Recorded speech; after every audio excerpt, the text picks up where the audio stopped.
Hey guys, what's up? My name is Sean Wayne and today, alika, pag-usapan natin itong pagmamaang-maangan ni Win Gatchalian. Alam mo, strike 2 na ngayon si Win Gatchalian sa totoo lang, no? Baka dun sa mga ilan sa inyo nakakalimutan. Very recent lang. Ano ba nangyari? 'Di ba may in-issue sa kanyang plate number na ang gumagamit kamag-anak niya, no? Isang sasakyan na VIP ng kumpanya nila, ng company nila, tapos gumagamit ng plate number na naka-issue sa kanya. Tapos ngayon, ang bago niyang drama, wala siyang alam. Para sa kanya, nakita niyang may mga figures ang BICAM report. So tingnan natin kung sino nagsasalita ng totoo between him and Senator Amy Marcos.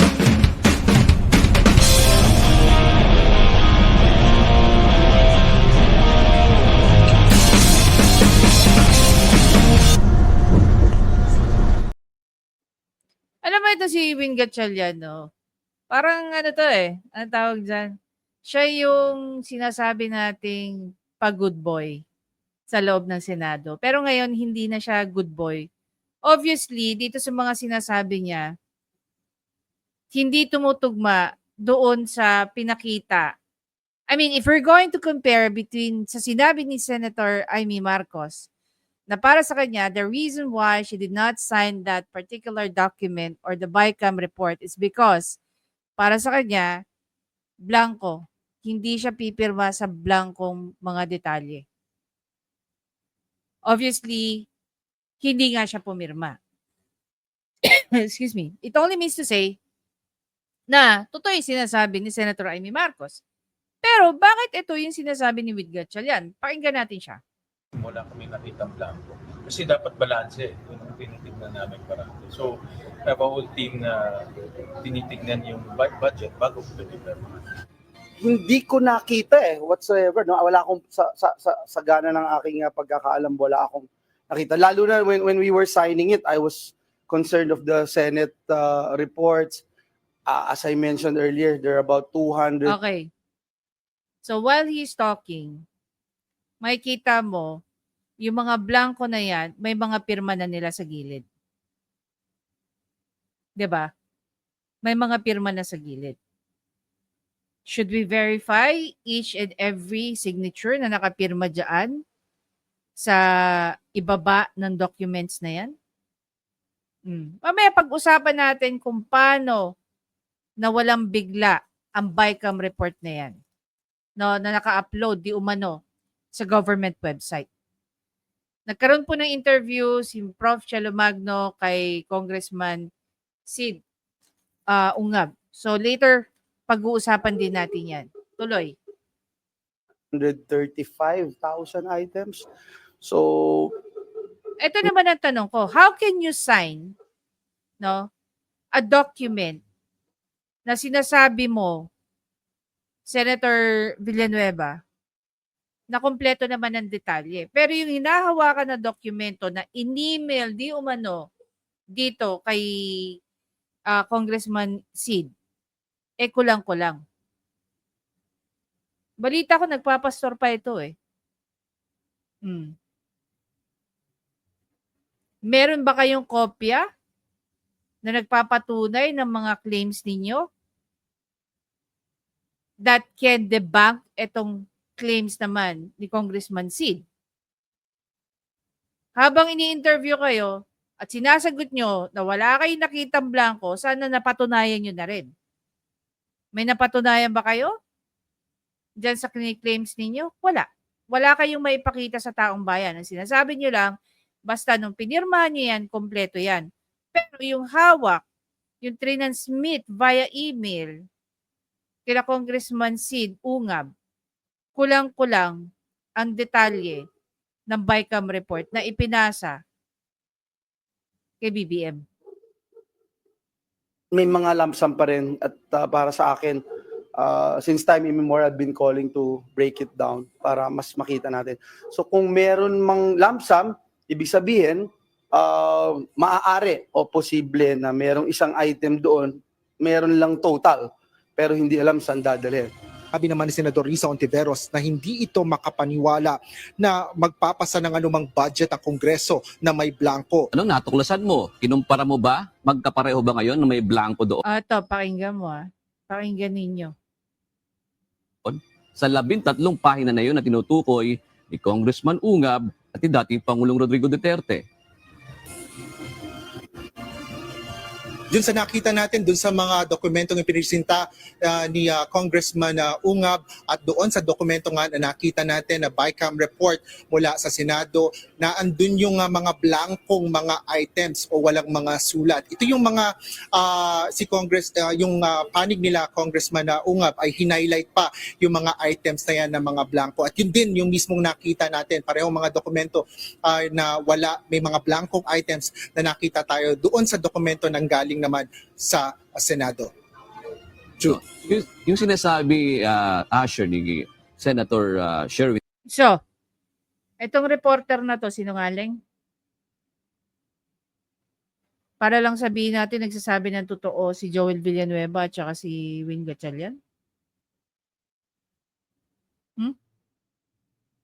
So, sino ngayon ang sinungaling? Ilan na silang nagsasalita dyan? Ito, reporter lang to Hindi ko nilalang yung trabaho niya. But definitely, even the reporter itself proved to us that there were really blank items doon sa BICAM report na ipinasa sa Senado. Dahil yung hinahawakan na BICAM report ni Congressman Ungab, galing naman sa House of Representatives. Either itong si Joel Villanueva or si Win Gatchalian nanggagago lang o tanga-tanga lang for them not to realize that there were several items in the BICAM report na, what do you call that, na blanco. To think, I will assume na every pages of the BICAM report, pinirmahan nila. So they would easily know. How can you sign a document without even scrutinizing kung ano ang pinipirmahan mo? Win Gatchalian at Senator Joel Villanueva kanina na hindi nila nakita. Tinanong mo ba kung kailan yun? Hindi ba nila nung lumabas itong balita na ito, hindi ba nila ni-review? Kung kasi may kopya naman dyan sa Senado, di ba? Kailan nila kailan nila nakita iyon? June, hindi nila kinumpirma yung detalye na yan. Bagaman na una na rin sinasabi ng mga senador na pagdating nila doon sa pagpipirma nga ng BICAM report ay naibigay na lang sa kanila yung kopya. At nung araw din na yon ay pumirma sila. Kaya bagaman sinasabi nga nila, sinasabi ni Senador Sherwin Gatchalian na ito ay kanila namang na-review ng kanilang mga team at gayon din si Senador Villanueva. Yun nga, kanila nga sinasabi nga na ni-review nila ito at wala nga silang nakita na mga ganoong blankong items. Jude. Sa akin, and my Imagine, comparing one document to the other. Yung pinasa, yung finorward, or yung dinistribute dyan sa Senado is the same document na dinistribute din dyan sa House of Representatives. And based na lang dito sa third-party person na to, which is yung reporter, he proved to us that yung kliniklaim ni Congressman Ungab is totoo. And yet, in our faces, dinideny ni Joel Villanueva at saka nito ni Win Gatchalian. Sino-sino nga ba ang signatories ng ng BICAM report na yan? Actually, dito sa kopya na nakalabas, ang signatory, ang pumirma, si Win Gatchalian. No? Palakayin natin, guys. Si Win Gatchalian ang isa sa pumirma. Pero dito sa kopya na to, si Joel Villanueva hindi naman pumirma.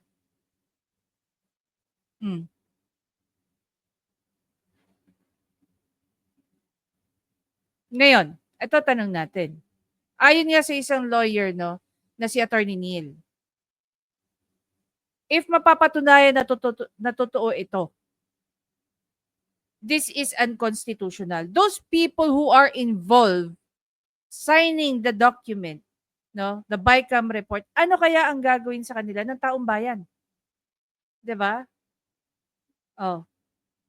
Sa kanilang lahat, Parang isang tao lang ang tama ang ginawa. Sino?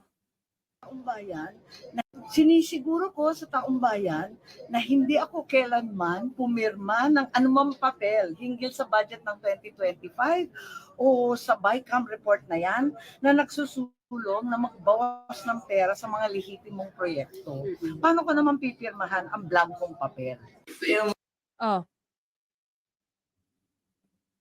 Sino ngayon na nagsisinungaling at nagmamaang-maangan? Si Wing Gatchalian ba? Gaya ng pagmamaang-maangan niya doon sa plaka na naka-issue sa kanya? Na pinapagamit niya sa VIP ng company ng pamilya nila? O si Senator Amy Marcos at saka yung reporter at saka itong si Congressman Ungab, PRRD at saka si Attorney Vic Rodriguez. Sino ngayon ang paniniwalaan natin? Guys, pagkakatandaan natin mabuti, itong si Wing Gatchalian, strike 2 na to. Diba? Strike 2 na to. Grabe yung pagmamaang-maangan ng lolo nyo. Oh.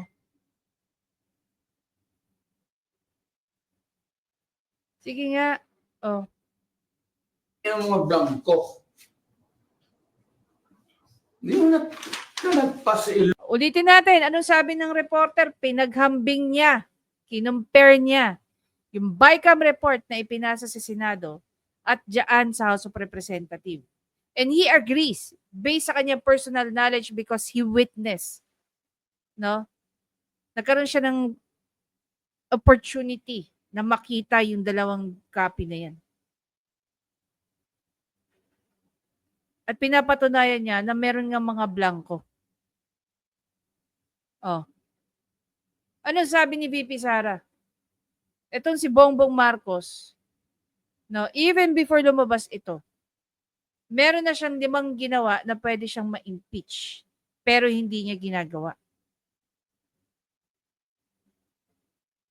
Yung $1 million question nga natin eh. Pwede ba maisabatas ang isang GAA kung ang BICAM report ay kulang-kulang? Maliban dun sa kulang-kulang na detalye, gaya nitong nakikita nyo ngayon, eh hindi lahat ng senador at taga-House of Representatives pumirma. Balikan natin, sino-sino makakapalang mukha ang pumirma dito? Grace po nangunguna. Villar, Gatchalian, Ejercito, yung magkapatid na Estrada, Tolentino, Escudero. Samantalang dito, sa House of Representatives, si Duavit lang hindi nakapirma dito.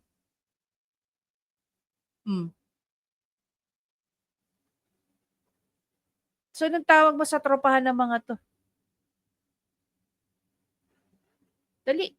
Anong matatawag nyo sa tropahan na to na ginago ang taong bayan? Manggagancho, manggagago, o gamitin na natin yung favorite line ni Idel Rafi? Oh, ano favorite line ni Idel Rafi?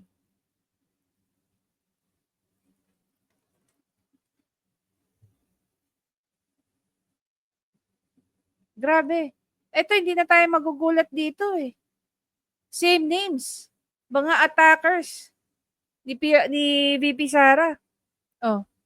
Ito lang hindi ko pa nakikitang inatake si VP Sara eh. Tsaka itong Bonggalan.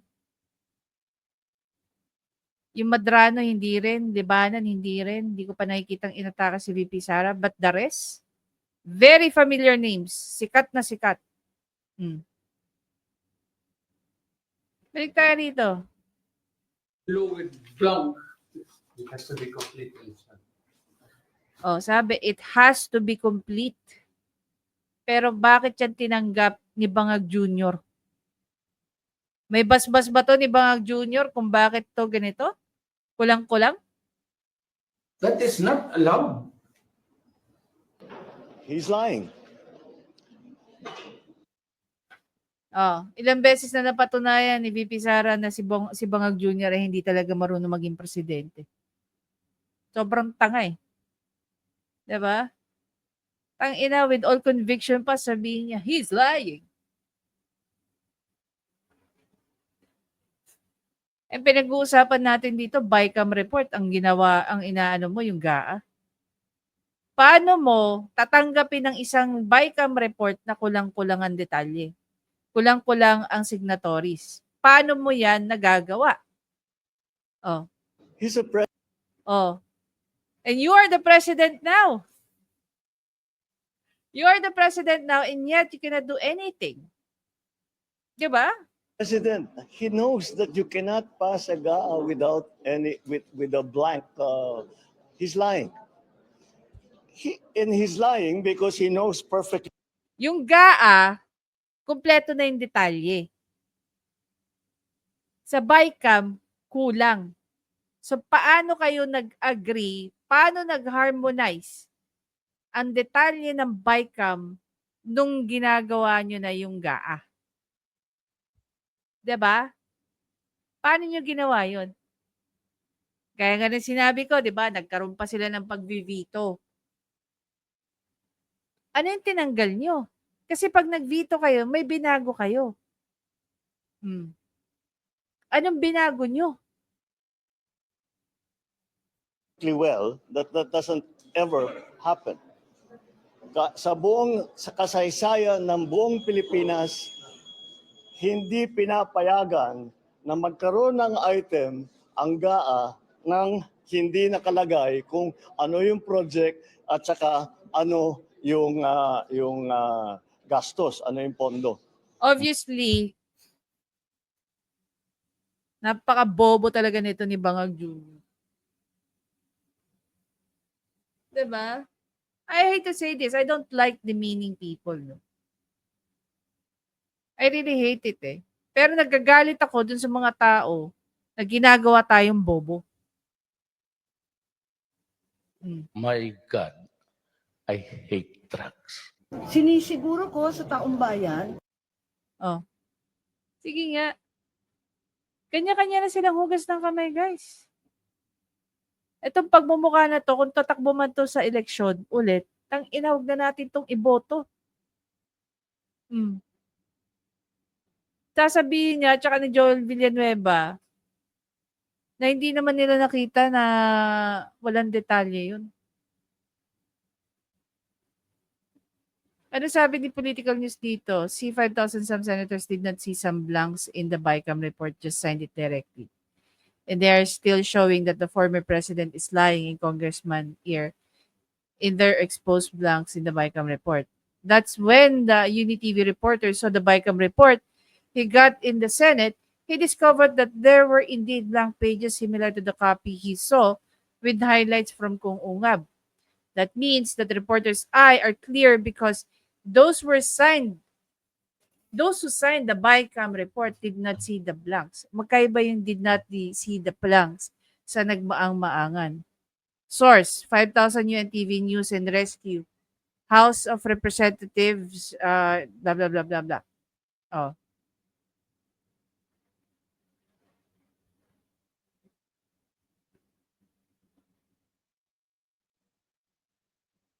Oh, sabi rito ng tatanga-tanga nag-comment. Yung chismoso na hindi naman member. Putang inang spelling yun. Ng BICAM, nagsasabing may blanco. Mga BICAM members, wala naman nakitang reklamo. Tanga ka pala eh. Kaya nila yan sasabihin na wala silang nakita dahil makakalaboso sila, ganyang kakabobo. Hindi lang yun. Patay si Bangag Jr. Kasi tinanggap niya ang BICAM report na kulang-kulang ang detalye. Sabi ng Melody, nakikinig ka ba? Yung reporter na nagsabi na na kumuha sila ng copy ng Senate at totoo ngang may mga blanco. Heart natin. Ang sabi rito ng JC18, disappointed kay Senator Villanueva. Very disappointed. Oo. Ba't ngayon lang? Ako, nung tawag dito, doon pa lang sa plaka na ginamit ng company nila yung plaka ng Senado para lang maghatid ng VIP.